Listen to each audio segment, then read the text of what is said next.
Hello friends, मैं सरिता छत्तीसगढ़ से gardening with सरिता में आप लोगों का बहुत बहुत स्वागत है। फ्रेंड्स, आज बहुत ही इम्पोर्टेंट बातें हम करेंगे कि सितंबर के महीने में कौन कौन से काम हम अपने गार्डन में कर सकते हैं। और बहुत सारे काम हैं जो अभी इस वक्त हमें करने हैं। और अगर आपने शुरुआत नहीं किया है गार्डनिंग को फिर से सजाने संवारने का, तो बिल्कुल समय आ गया है। फिर से हमको तैयारी करनी है, प्लांट्स को फिर से हमें फ्लावरिंग के लिए तैयारी करनी है। तो चलिए बात कर लेते हैं कि कौन कौन से काम हमें गार्डन में करने चाहिए। और कुछ काम तो मैंने कर भी लिए हैं, लेकिन काम करते करते वीडियो बना पाना संभव नहीं है।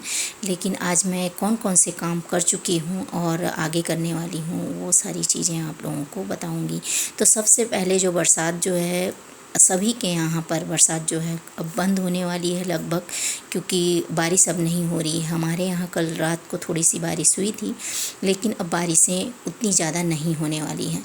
तो फिर फ्रेंड्स, क्या करना है, सबसे पहले हमें गमलों की मिट्टियों की अच्छी तरीके से गुड़ाई करना है। और गुड़ाई क्यों ज़रूरी है, क्योंकि बरसात में जो है मिट्टी जो है गमले की बिल्कुल कठोर हो जाती है और ऑक्सीजन जो है जड़ों तक नहीं पहुंच पाता। तो इसलिए गुड़ाई करना बहुत ज़रूरी है। उसके बाद में हमें देना है प्लांट्स को फर्टिलाइज़र इसलिए देना है क्योंकि बरसात में पूरी तरीके से गमलों की मिट्टियों से जितने भी न्यूट्रिशंस हैं, जितने भी पोषक तत्व हैं, वो बह करके चले गए हैं। और बरसात का पानी जो फर्टिलाइज़र इन लोगों को दे रहा था वो पर्याप्त था। उस समय हमने कोई फर्टिलाइज़र बरसात के समय नहीं दिया, लगातार बारिश की वजह से। लेकिन अब क्योंकि प्लांट्स जो हैं, अगर आपने फर्टिलाइज़र नहीं दिया, गुड़ाई वगैरह नहीं की, तो पौधे जो हैं शॉक में चले जाएंगे और प्लांट्स आपके ख़राब हो सकते हैं। तो यह काम ज़रूर कर लें, गुड़ाई करें और फर्टिलाइज़र ज़रूर दें। जो अक्सर समस्या आती है पत्ते पीले होने की, तो इसी वजह से आती है, मौसम चेंज की वजह से। मौसम चेंज होता है क्योंकि बारिशें बंद हो रही हैं, धूप तेज़ हो रही हैं और प्लांट्स को न्यूट्रिशंस नहीं मिल पा रहा है। और जो पहले हमने फर्टिलाइज़र दिया था वो सारे जो है पानी में बह करके निकल चुके हैं, क्योंकि गमलों में थोड़ी सी मिट्टी में प्लांट्स लगे होते हैं फ्रेंड्स, आप समझ सकते हैं। और बारिश का पानी जो है सबको बहा करके ले जाता है। तो अभी का समय गुड़ाई करना और फर्टिलाइज़र देना, ये मोस्ट इम्पॉर्टेंट है प्लांट्स को। फिर से हमें ठंडी में फ्लावरिंग लेना है। और अभी जो है परमानेंट प्लांट्स की थोड़ी बहुत अभी ग्रोथ होनी है, क्योंकि सितंबर अक्टूबर और ठंड बढ़ने के बाद में ये डोरमेंसी में चले जाएंगे। तो अभी हमें इन लोगों को पोषक तत्व फर्टिलाइज़र ज़रूर देना है। और फर्टिलाइज़र में आप क्या क्या दे सकते हैं, तो फर्टिलाइज़र में आप पुराने गोबर की खाद डाल सकते हैं, वर्मी कंपोस्ट डाल सकते हैं।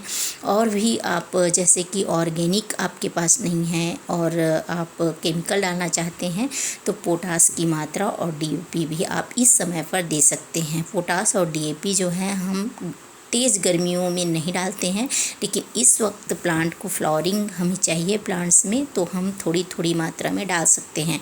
वो भी गमलों की साइज़ पर डिपेंड करता है, आप कितना जो है इस्तेमाल कर रहे हैं। तो ये सारे काम हमें करना है। और हमें जो है बरसात में एक्स्ट्रा ग्रोथ आपके प्लांट्स में हो गई है, प्लांट्स जो हैं इधर उधर ब्रांचेस चले जाते हैं, बहुत ज़्यादा ग्रोथ होती है, तो इन सारे प्लांट्स को आप हल्की फुल्की प्रूनिंग कर सकते हैं, उनकी पिंचिंग कर सकते हैं। और फंगीसाइड और इंसेक्टिसाइड का उपयोग आप ज़रूर से करें, क्योंकि बारिशें बंद हो गई हैं और आप समझ सकते हैं कीड़े मकोड़ों और जो है बाकी और सारे जो है फंगस वगैरह का इन्फेक्शन का डर लगा रहता है प्लांट्स में, मिट्टी में, क्योंकि इतने दिन तक भारी बारिश हुई है। हमारे यहाँ तो छत्तीसगढ़ में बहुत बारिश इस बार हुई है। तो फिर ये सारी चीज़ों का अप्लाई आप कर सकते हैं। तो मैंने अपने प्लांट्स में कर चुकी हूँ, गुड़ाई भी कर ली हूँ, फर्टिलाइज़र भी दे चुकी हूँ। और मेरे पास जो है फंगीसाइड और इंसेक्टिसाइड जो है ख़त्म हो गया था, तो मेरे हस्बैंड कल ही लेकर आए और उन्होंने सारे प्लांट्स पर अप्लाई किया है। तो फ्रेंड्स, इस तरीके से आप अपने प्लांट्स को फिर से रेडी कर सकते हैं। और जैसे मैंने बताया, हर काम को करते करते नहीं वीडियो शूट किया जा सकता, इसलिए मैं सारी चीज़ों को बता रही हूँ। आप भी ये सारे काम जो हैं कर सकते हैं। उसके बाद में बरसात के समय में जैसे मैंने बताया ही था कि पुराने प्लांट्स हैं, अगर आपके पास 3 साल 4 साल पुराने प्लांट्स हैं, हार्डी प्लांट्स हैं, जैसे कि देसी हिबिस्कस वगैरह मैंने बताया था, चांदनी कनेर वगैरह हैं आपके पास जो पॉट में लगे हुए हैं, उन सारे की आप रूट प्रूनिंग इस समय भी कर सकते हैं। अगर उस समय आपने नहीं किया है तो इस समय भी आप कर सकते हैं, क्योंकि अभी प्लांट्स की ग्रोथ होगी। जब तक ठंड नहीं आता है सारे परमानेंट प्लांट्स की ग्रोथ अभी होगी, क्योंकि मौसम में आप देख सकते हैं कितनी गर्मी उमस है, तो प्लांट्स में ग्रोथ ज़रूर होगी और आप जो है रूट प्रूनिंग कर सकते हैं। ये मत समझिए ऊपर से हमने कटाई छटाई कर दी है प्लांट्स की तो प्लांट्स जो है ग्रोथ करेंगे, अच्छे से बढ़ेंगे नहीं। अगर आपके प्लांट्स पुराने हो चुके हैं तो वो रूट बाउंड हो चुके होंगे, पुराने प्लांटर में अगर आपने लगाया होगा तो रूट बाउंड हो चुके होंगे, तो उनको आप रूट प्रूनिंग कर सकते हैं। और ये भी मत समझिए कि रूट प्रूनिंग के बाद आपके प्लांट जो हैं सर्वाइव नहीं करेंगे, अच्छे से नहीं चल पाएंगे। प्लांट्स बहुत अच्छे से चलते हैं और बहुत ही हार्डी प्लांट्स होते हैं जो हिबिस्कस वगैरह के प्लांट होते हैं, तो इन प्लांट्स की आप रूट प्रूनिंग कर सकते हैं इस समय। और आप जो प्लांट हमने कटिंग से तैयार किया है, बरसात में बारिशें हो रही थी उस समय, तो हमारा कटिंग जो है रेडी भी हो गया है, तो उन सारे प्लांट्स को इस समय पर रिपोर्टिंग भी कर सकते हैं। और अगर आप नए प्लांट्स खरीद करके लेके आए हैं तो उन्हें भी आप रिपोर्टिंग कर सकते हैं, बहुत ही अच्छा समय है।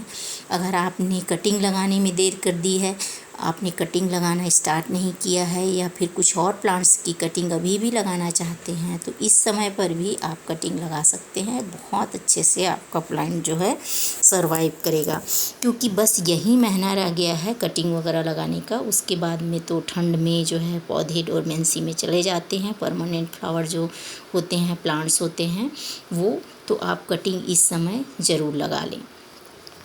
और ठंडी में जो बहुत ज़्यादा क्वांटिटी में फ्लावरिंग करने वाले प्लांट्स हैं, जैसे हमारे गेंदे सबसे मोस्ट जो हैवी फ्लावरिंग करने वाले हैं वो गेंदे के प्लांट हैं, और गुलदाउदी देख सकते हैं आप।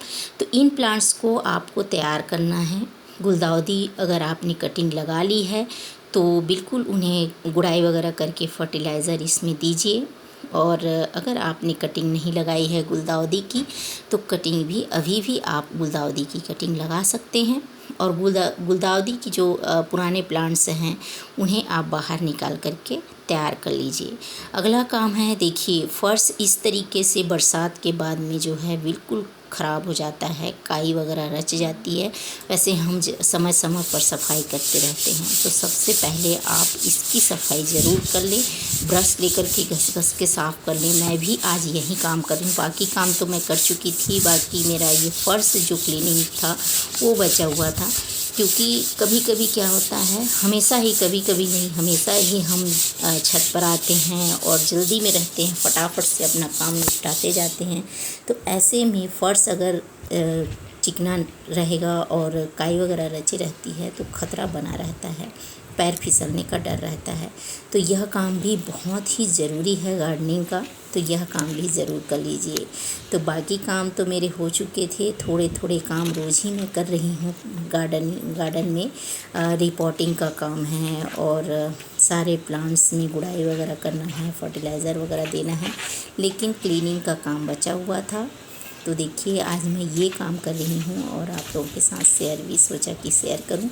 तो देखिए आधा तो मैंने कर लिया है, सारे जो गमले हैं उसको हटा करके इस तरीके से। उसके बाद देखिए मैं पूरी क्लीनिंग करके आप लोगों को दिखा रही हूँ। इस तरीके से जो है प्लांट जो है लग चुके हैं, सेट हो चुके हैं, और फिर से मैंने गार्डन को सेटअप कर लिया है बहुत ही खूबसूरती से, और सफाई भी कर ली है। और सफाई होने के बाद में कुछ इस तरीके से गार्डन का लुक आ रहा है। तो फ्रेंड्स ये काम तो बहुत ही ज़रूरी है अभी सितंबर में, और बिल्कुल हमें ठंड के समय में छत में आकर के उठना बैठना भी है, सफाई इसलिए बहुत ज़रूरी है। देखिए मेरे को काम करते करते लगभग 1.5-2 घंटे हो गए, क्योंकि 7:30 बजे से मैं लगी हुई थी सुबह सुबह, और क्लीनिंग के बाद देखिए इस तरीके से गार्डन जो है बहुत ही सुंदर दिखाई दे रहा है। और यहाँ पर समय पर कभी कभी हम आकर के बैठते हैं, चाय वगैरह पीते हैं, बहुत ही अच्छा लगता है। तो आप भी अपने गार्डन में लगे रहिए और कुछ न कुछ काम तो रोज़ ही लगा रहता है गार्डन में, और अपने गार्डन को सजाइए, संवारिए। तो आज का टॉपिक यही था कि सितंबर में हम क्या क्या काम कर सकते हैं। और मैंने कुछ काम कर लिए थे, कुछ बाकी हैं और अभी कुछ और करना है। अभी ठंड की तैयारी करनी है, तो आप भी ठंड की तैयारी करना शुरू कर दीजिए। मिलती हूँ किसी नए वीडियो में, तब तक के लिए।